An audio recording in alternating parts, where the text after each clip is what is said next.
नमस्ते, मी architect Ankita Mahesh Patil, principal architect from Kar architect Sangli.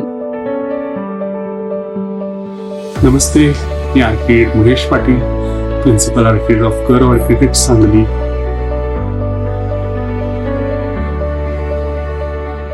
Hello, नमस्ते. मी रतन अधिकराव मोहिते, तासगावचा एक छोटासा उद्योजक आणि शेतकरी पण आहे. घराच्या प्लॅनिंग बद्दल भरपूर दिवस झालं मी सर्चिंग मध्ये होतो. घर कसं बांधायचं, काय करायचं, असं सर्चिंग करताना मला महेश करव आर्किटेक्ट मिरज यांचा नंबर भेटला. त्यांचा नंबर भेटला, मी सरांना फोन केला की असं असं माझी रिक्वायरमेंट आहे. तर सर मला म्हणले ऑफिसमध्ये या, अपॉइंटमेंट त्यांची घेतली. मिरजमध्ये त्यांच्या ऑफिसला गेलो. सरांचं जे मी बंगलो बघितला मिरजमध्ये वगैरे, तर ते खूप छान होतं. म्हणजे खिडक्यांचं डिझाईन असू द्या, पडदेचं डिझाईन असू द्या, जिन्याचं मॉडेलिंग डिझाईन असू द्या, डबल टॉप हाईट, सेम झुमरमुळे आपल्याला ग्राउंड फ्लोअर आणि फर्स्ट फ्लोअर म्हणजे एकदम सुटेबल तिने करून दाखवलं तिथं. ते बघितलं, ते आम्हाला क्लिक झालं. मी प्रिया मोहिते, मी एक हाऊसवाईफ आहे. मला असं प्रत्येक ठिकाणी म्हणजे माझ्यानुसार की एक प्रशस्त किचन पाहिजे होतं, बेडरूम पाहिजे होतं, मुलांसाठी एक रूम आणि त्याच्या बाहेर एक बाल्कनी पाहिजे होती. बेडरूम मध्ये काय डिस्टर्ब होणे त्यासाठी त्यांनी मला चेंजिंग रूम दिलं.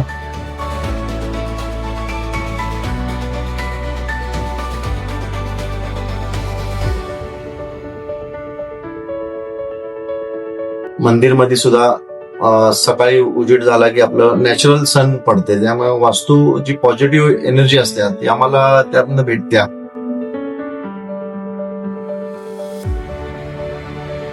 दोन मुली आहेत मला. दोन मुलींच्या वरती मुलींची रूम सुद्धा त्यांनी त्यांच्या हिशोबानं चांगली डिझाईन केली. बाल्कनी वरती मुलांच्या रूम मध्ये, आणि तिथं बरेचसे गार्डनिंग पण आम्ही केले. कोरोना काळाच्या घरात आपल्याला एक महिना 2 महिने बसायला लागलं तर आपण काय करायचं, आपण बोर होऊन जाणार. तर एक एंटरटेनमेंट रूम सुद्धा आम्हाला काढायचं. त्यात आम्ही फिक्स केलं की ठीक आहे, आपण एक एंटरटेनमेंट रूम काढू, ज्यामध्ये आपण त्यात होम थिएटर सुद्धा आहे माझा. त्यानंतर वरती आमची फॅमिली मोठी असल्यामुळे वरती पण सरांनी एक गेस्ट रूम पण आम्हाला दिली, ड्रेसिंग रूम आणि अटॅच बाथरूम, असं 3 सेक्शन मध्ये त्यांनी वरचा फ्लोअर पण व्यवस्थित कम्प्लीट करून दिलं. त्यात आमची मिसेस पण म्हणायची असं काय ती तसं काय, खिडकी विंडो स्टोन ब्लॅक का घेतलंय, असं तसं. मग ते मी त्यांना म्हणायचो फार्म हाऊस विला जी असतात मुंबईला, या तुम्ही पन्हाळ्याला गेला, या तुम्ही खंडाला गेला, तर त्या मोठ्या सेलिब्रिटीज सुद्धा घराला जी स्टोन बाहेर लावलेले असते ती ह्या पद्धतीनेच असते, असं सरांनी सांगितलं होतं. सरांनी पूर्ण बंगल्याला माझ्या व्हाईट कलरच आम्ही घेतलाय, कुठंच रंगबिरंग काय केलेलं नाही.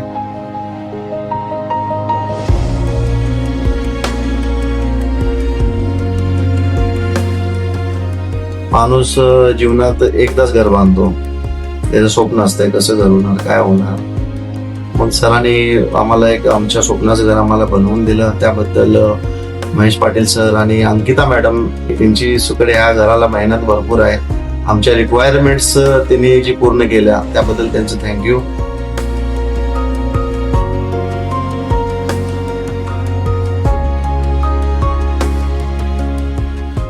मला जसं किचन पाहिजे होतं तसं सरांनी मला डिझाईन करून दिलं. जसं की किचन चिमणी, किचन ट्रॉलीज आणि क्रॉकरी युनिट. म्हणजे मला स्पेस पाहिजे होता क्रॉकरी युनिटसाठी भरपूर, तसं त्यांनी भरपूर स्पेस दिलाय. मला थोडा गार्डनिंगचा पण शौक आहे आणि त्यामुळं मुलांच्या रूमला पण वरती सरांनी बाल्कनी दिली आहे, त्याच्यामध्ये पण असं कुंड्यांमध्ये झाडं वगैरे भरपूर हॉलला लागून पण एक लॉन केलंय आम्ही. जागा थोडीशी आहे पण त्याच्यामध्ये सरांनी मॅनेज करून दिली. छान वाटते असं नॅचरल लुक, असं वाटतच नाही की घरी असं हिल स्टेशनला जाऊन बसलोय कुठं. तर मला एक फ्रेंच डोअर पाहिजे होता. मग सरांनी ते असं लोखंडमध्ये न करता त्यांनी ग्लासमध्ये डिझाईन केलंय आणि म्हणजे एवढा मोठा दिलाय की त्यांनी एवढी व्हेंटिलेशन हे भरपूर हॉलमध्ये होते. उत्तर दिशा जी ओपन पाहिजे, जसं म्हणते ना कुबेर देवताला येण्याचा मार्ग उत्तर बाजू असतो, तसं त्यांनी उत्तर बाजू मला बरोबर ते फ्रेंच डोर माझं बसलं आणि प्रशस्त हवा आणि जी कुबेर साहेब देवताला येण्याचा जो दरवाजा असतो तो साहेबांच्या कलेमुळे आम्हाला ते ओपन मिळाला. मी सरांना म्हणायचो बजेट वाढते सर, इटालियन लावायला नको. तर सर म्हणले नाही, तुम्ही माझ्यावर ट्रस्ट ठेवा, आपण हॉलला आणि किचनला आणि जिन्याला इटालियन वापरूया, बाकीच्या बेडरूमला वगैरे टाईल्स वगैरे लावूया. सरांवर जी ट्रस्ट मी ठेवला ती आता खरंच आता वाटते की ती लाईव्हिश आहे, की इटालियन मध्ये जी मजा आहे ती टाईल्स मध्ये नाही. सर म्हणले नाही, टॉप सुद्धा आपण इटालियनचं बसूया. सरांनी ती वेस्टेज मध्ये ऍडजस्टमेंट करून त्या इटालियन वाल्याला सांगून कॉस्ट कटिंग करून ते आम्हाला टॉप सुद्धा इटालियन मध्ये दिला. त्याच्यामुळे काय झालं, ते आमचं रूमचं जे फर्निचरचं जे टॉप आहे ती सुद्धा एकदम लॅविश एकदम दिसायला लागला. इटालियन बसल्यानंतर एकदम छान वाटायला लागलं. 35x80 मध्ये जेवढं बसवता येईल सरांनी एवढं छोटेसे प्लॉट मध्ये आम्ही एवढं सगळं बसवलंय. पहिलं तर आम्हाला वाटायचं खिडक्या नाही, इकडं नाही, तिकडं नाही. मग आत आल्यानंतर तर प्रशस्त उजेड येतोय, वारे येते. तीच तर architect principal sir Mahesh sir आणि अंकिता सरची कमाल आहे.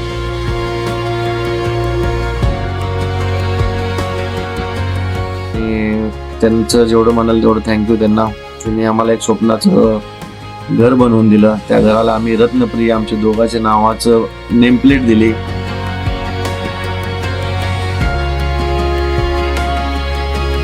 स्वप्नाचं घर असावं तर रत्नप्रिया बंगल्यासारखं असावं.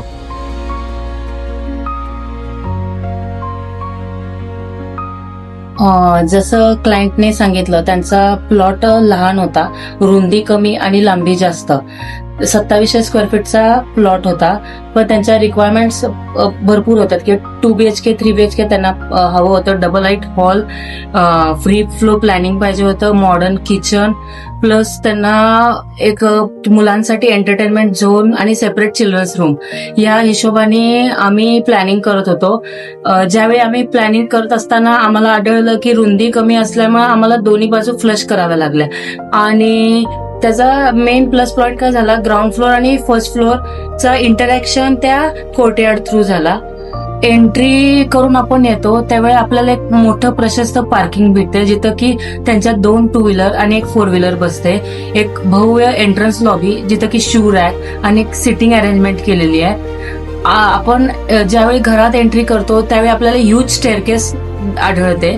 त्या स्टेअरकेसला पण indoor outdoor landscape space, outdoor जे गार्डन दिलंय त्याचा फील आपल्याला इनडोअर पण यावं म्हणून तिथं एक इनडोअर लँडस्केप इलिमेंट क्रिएट केलाय. क्लायंटची रिक्वायरमेंट होती की त्यांना एक प्रशस्त हॉल पाहिजे, त्यांचे पाहुणे वगैरे आल्यानंतर त्यांना एक डबल हाईट हॉल पाहिजे.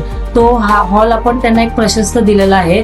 मॉडर्न किचन, त्याला लागून स्टोर रूम दिलेला आहे, युटिलिटी दिलेली आहे. खाली एक मास्टर बेडरूम दिलेली आहे विथ अटॅच ड्रेसिंग रूम आणि टॉयलेट.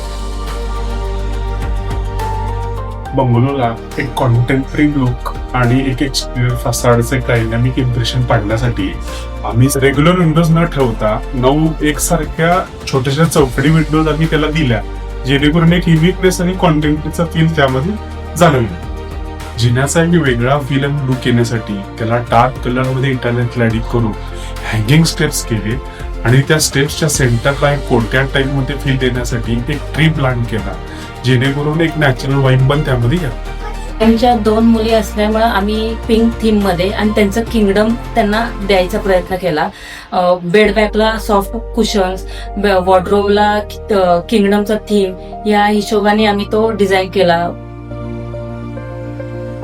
अशा प्रकारे हे सुंदर वास्तू रतनप्रिया सर आणि मॅडमने वाव दिल्यामुळं, त्यांनी प्लॅनिंग आणि मटेरियल पॅलेट हे सगळ्या ह्याच्यात फ्रीडम दिल्यामुळं ही सुंदर वास्तू झाल्यामुळे आम्ही सर आणि मॅडमचा आभार मानतो. आणि कुठलंही घर आम्ही डिझाईन करत असताना हे घर आम्ही राहणार आहे, आमच्या रिक्वायरमेंट्स फुलफिल होतात की नाही हे असं विचार करून आम्ही प्लॅन करतो. त्यामुळं ह्यापुढे तुम्हालाही तुमचं घर डिझाईन करायचं असेल तर तुम्ही कर आर्किटेक्टशी संपर्क साधू शकता.